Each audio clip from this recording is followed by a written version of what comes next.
Hello, everyone. Welcome to Sky Career Talks, where we connect students with professionals sharing their real world experiences and career journeys. My name is Princess, and today I'm excited to be joined by Adam Santana, who will be sharing insights into his professional path. Adam earned his bachelor's degree in communications and public relations from Rutgers University, New Brunswick. He later went on to complete his master's degree in digital marketing and analytics from IE Business School. He is currently a global digital content coordinator at It Cosmetics and has built a great career path across communications, digital marketing, and more.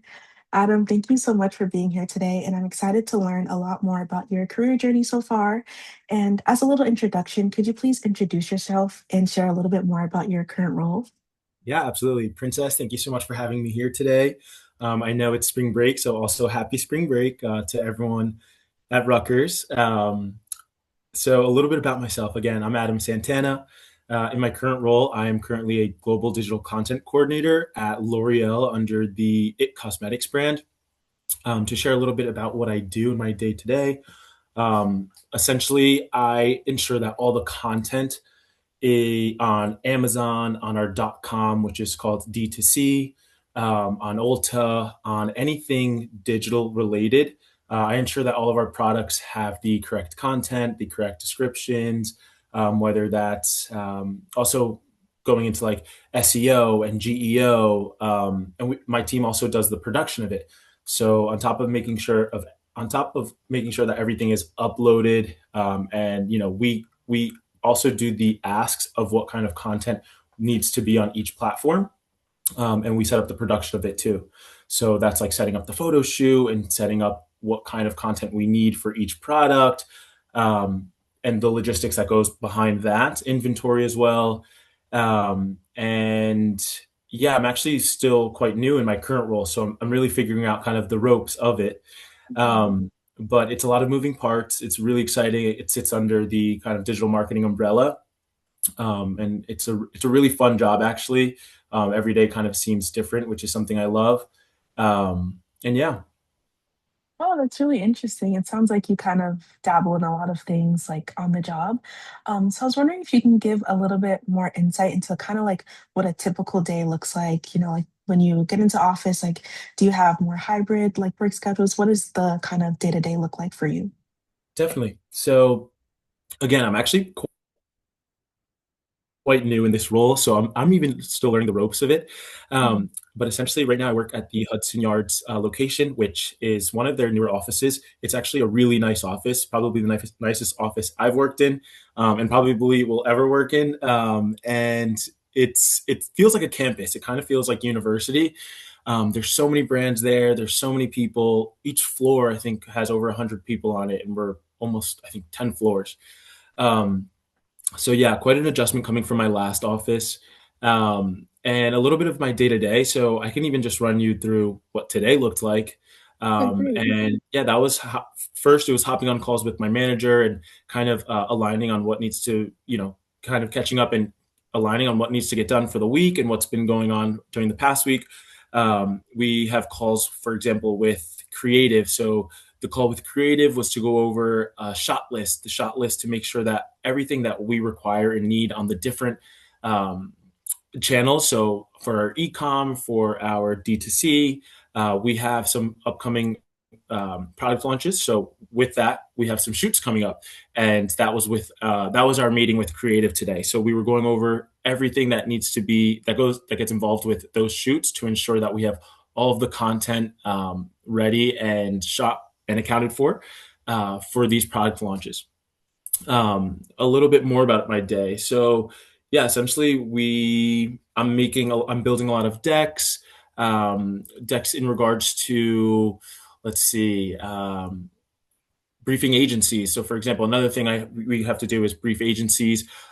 We have something really cool coming up that's called like Mondial, which is basically this really big recap of the year, and we're going to be presenting all of the digital innovation that we've implemented over the past year. Now, again, I'm quite new. I've been there maybe 2.5 months. So it's really cool to see kind of what they've been working on over the past year. And I'm helping them put together what that video is going to look like and kind of show internally our company worldwide, like what our specific um, department has been doing. Yeah. So yeah, getting that brief ready, meeting with a lot of teams internally, aligning on projects and deadlines.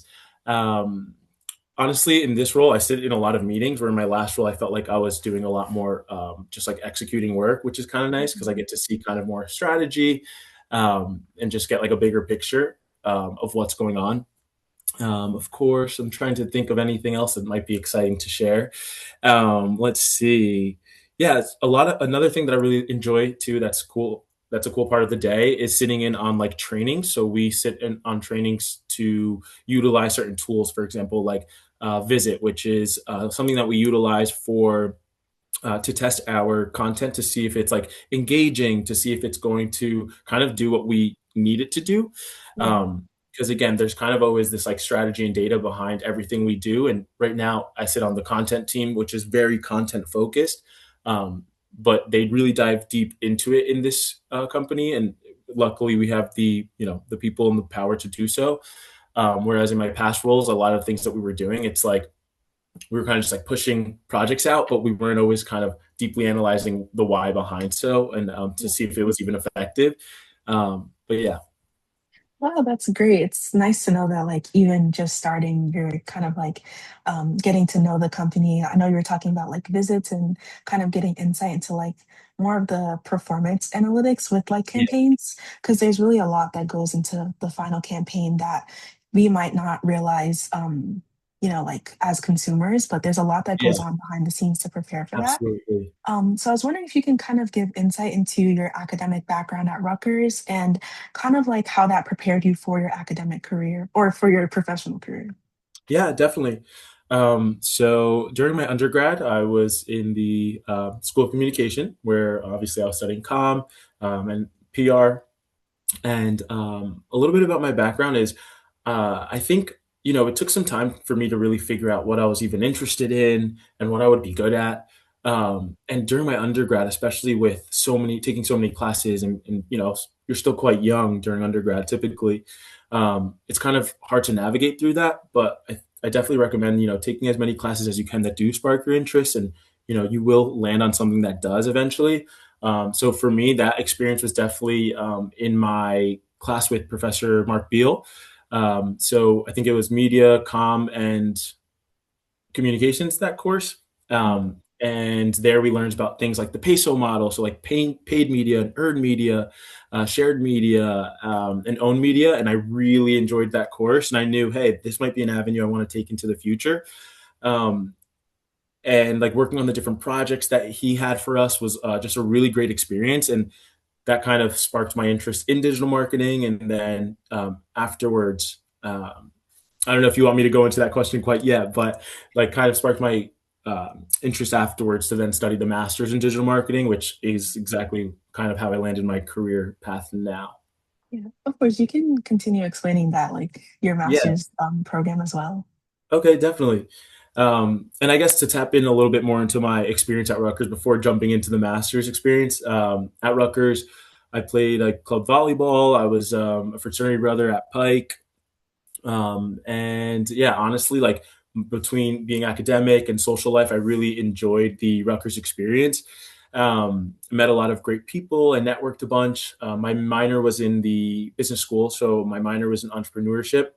Took some really great courses there. I remember this one course called ICE, which was innovation, creativity, and entrepreneurship that I absolutely loved.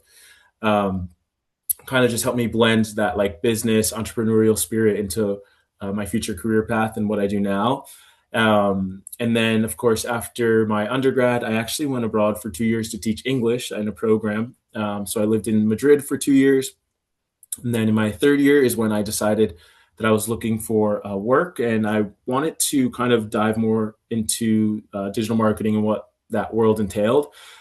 So I did my master's there, which was very hands on, great experience. And yeah, which led me to then going to Miami, where I was at Pooch, which under a portfolio of Carolina Herrera, Jean Paul Gaultier, Paco Rabanne, Penhaligon's, Byredo, a bunch of brands. And there I was a digital graduate. So I did a 2 year program that I was able to touch all things influencer marketing, paid social, out of home, some print, some radio, and that was a really great experience too, especially coming out of academia, super hands on, and kind of taught me like a breadth of things in the marketing realm. Whereas like now my role is super content focused. There, I was able to see that whole ecosystem. Wow, that's really amazing. It sounds like you had like a really great mix of experiences. I did want to ask about your study abroad experience in Spain. Yeah. Do you think that was like kind of a very formative experience for you, those 2 years teaching abroad? Like, do you think it taught you a lot about yourself or just like how you want to move within your career? Absolutely. And I think, you know, I hadn't mentioned, but during my undergrad again at Rutgers, I was able to study abroad my junior year. So I went to Valencia, Spain, and I did an 8 month program at the University of Valencia. And that experience is what led me to kind of going back because I fell in love with the country and the culture and the people. Yeah. So I did go back and for those 2 years, again, actually 3 years, including my master's. And yes, it was probably the most formative years of my life. You're quite young in undergrad, and I still think you're figuring out who you are.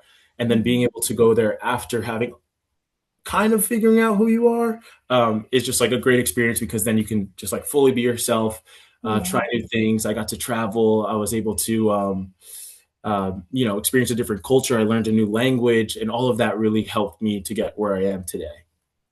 Wow, that's amazing. It's definitely, great experience. And just kind of like to touch back on your Rutgers experience, I definitely think it's great that, you made so many new connections and connected with great professors, especially Mark Beal.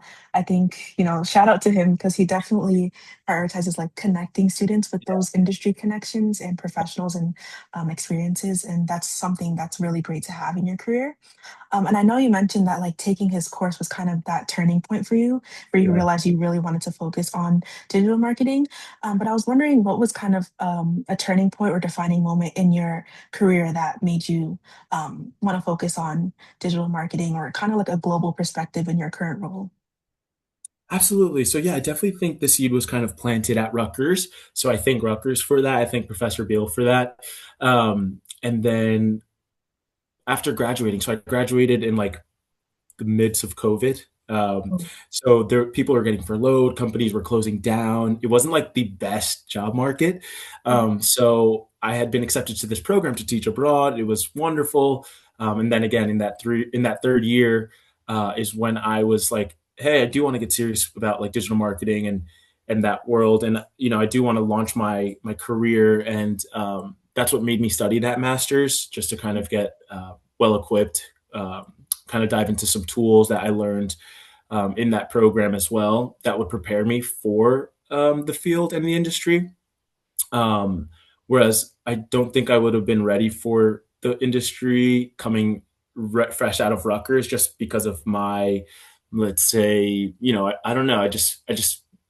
I wanted to be even more prepared. So I wanted to kind of Yeah. hyper focus in on that, on digital marketing. So I would say my turning point came, yeah, when I was ready for kind of, to launch my career and I saw that this was an avenue that I was good at and that I kind of naturally enjoyed and researched and looked up. So, um, yeah, I think that's probably my turning point is just realizing that this was the industry I wanted to be in. Yeah, that's really great. And I know graduating during like the COVID era had to be a really hard experience, but it's great to know that you were able to still like capitalize on all these different experiences coming your way, even, with everything we were facing during that time.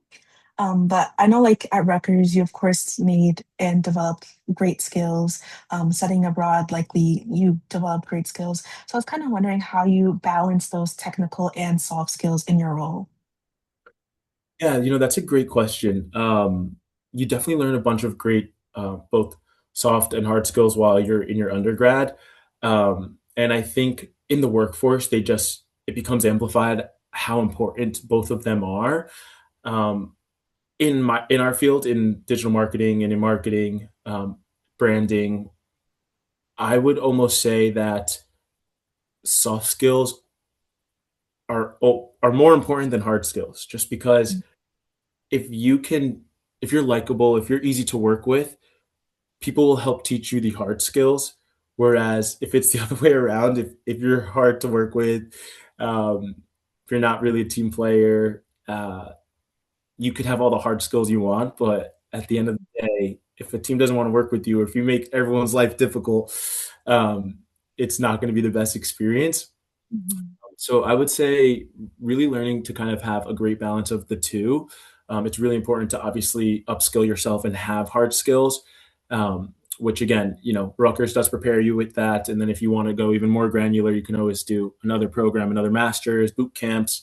Um, but I would really say kind of just getting to know yourself too really helps you understand your soft skills, um, and like what you could bring to a team. So it's really important to really understand yourself before you can kind of assess like what you need to work on almost. Uh, Mhm. but yeah, Yeah, that's definitely true. I feel like you have to have that kind of like self perspective and yeah, just, understand like how you operate and how you can like best fit the team and exactly. kind of like work in that dynamic because you're going to be seeing those people every day, you know. Yeah, I kind of want to get some insight into kind of what was one of the challenges or obstacles you had to overcome in your career. I know you were mentioning like self discovery and all these different great experiences that you were fortunate enough to experience, but kind of what was that obstacle maybe across industries or in different roles, and how did you kind of work through it to overcome that? definitely. I think that's a really great question. And at least for me, in my educational experience and my lifetime experience, I like hate math. I really, to be frank, I just don't want to do math ever. And it's so necessary, especially when you're in marketing, because you need to be tracking KPIs.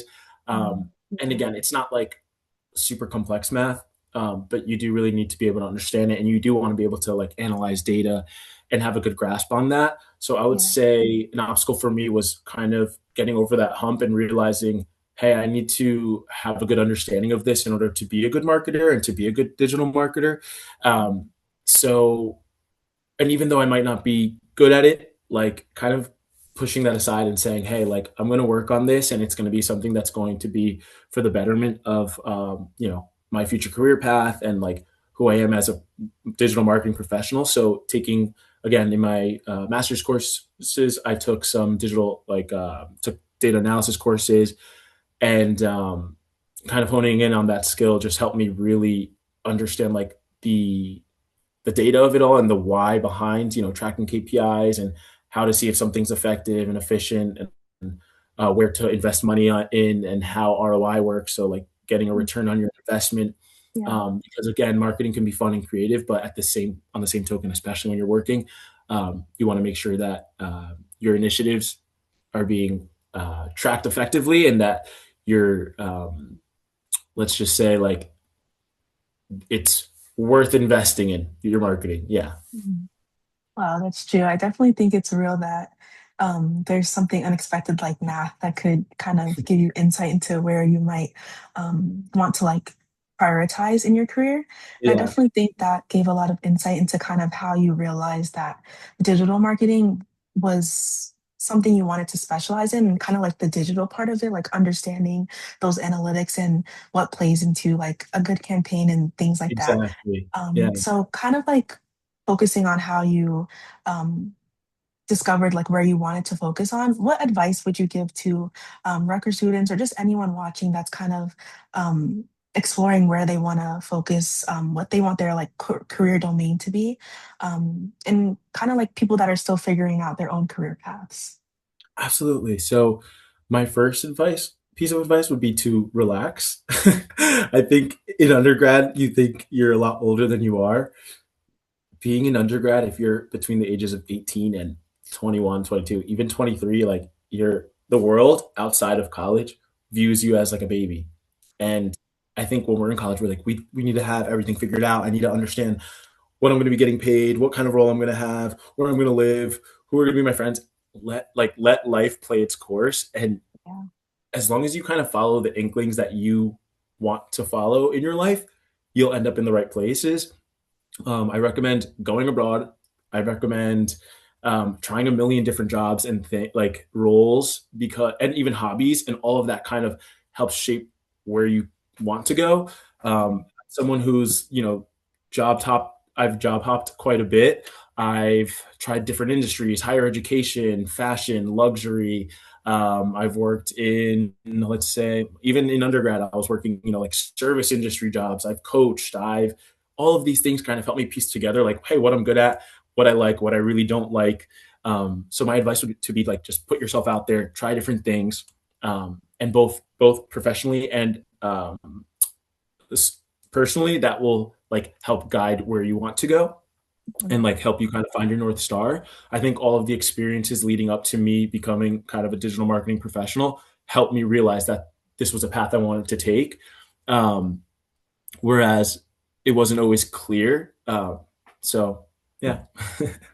That's really great. I did have one more question, kind of like about moving across roles. I know you mentioned like you moved across different types of work, but how did you know kind of when it was time for you to pivot into a new opportunity? Like, were you actively searching, or was it more that opportunities were kind of presented to you, whether through like networking, and you thought like it would be a good opportunity to like take advantage of? That is such a great question. And I know it can be kind of like daunting. I feel like, especially leaving undergrad, you almost feel like you owe your company or like the world something. But in reality, like I think it's important to kind of like look within and be like, hey, I owe myself to be happy and excited about my career path, what I'm doing. So like you should definitely not feel afraid to, I don't want to say job hop per se, but you're not stuck somewhere where you're unhappy or you shouldn't ever feel like going to work is, you know, not of your benefit almost. Um, I've been really lucky that in almost all of my jobs, I like love going to work. I love who my managers are. They're there to like help me grow. They're there to, they're excited about their work and our campaigns and everything. And that's what makes a really great work environment. So I would want to, like, I guess a piece of advice is like, if that's not how you feel in your work environment, like you should probably get out of there. And you're not being like held hostage there, actually. And now to kind of go off of that, the reason why I've kind of jumped around or how I was able to jump around is my first role out of I've done a lot of contract roles. So my first role after Rutgers, I was like working at CIEE, for example, and those were all contract roles. So I was there for like 6 months, 7 months, 5 months, which is a nice way to really gain a lot of kind of insight and experience, but you're not tied down to like that role per se. And then I did a 2 year graduate program, which again, contract. I was there 2 years, almost 2 years, and I was able to really see the beauty and fashion industry. And then if I wanted to stay there, they'll help you network internally and try and get a full time role, or you can say, hey, I'm ready for something else. And then I was able to do. I worked at Santana, a French startup, for almost a year, where I was helping all things marketing, campaigns, influencer, but I was also like sweeping the floor and closing the store, just because we were like 3 people. And then that led me into my current contracting role at L'Oreal. And yeah, I think, I've kind of been lucky with that and yeah, looking for contractor roles. A lot of the roles too that I've been offered have just been through like word of mouth or my network. Um, and yeah, I guess my last piece of advice again is like, if you don't feel happy somewhere or feel like they're not pouring into you, then you should probably consider leaving and find a place that will do that. Yeah, I think that's really great advice. And I think it's also really smart to have that contract work experience and kind of like get to know a company without feeling kind of tied down to that specific role. Yeah. And I also think it's great that you touched on the importance of having a strong network because it can really like give you different experiences that you might not have seen on your own, just, like in your own job search journey. So thank you so much for that advice. And thank you so much for taking the time to speak with us today. I know I learned a lot about hearing how you kind of like move through your career. And I think that perspective is something that will resonate with a lot of students. So we really appreciate your time and your insight. Thank you so much. Awesome. Thank you so much, Princess. Appreciate it.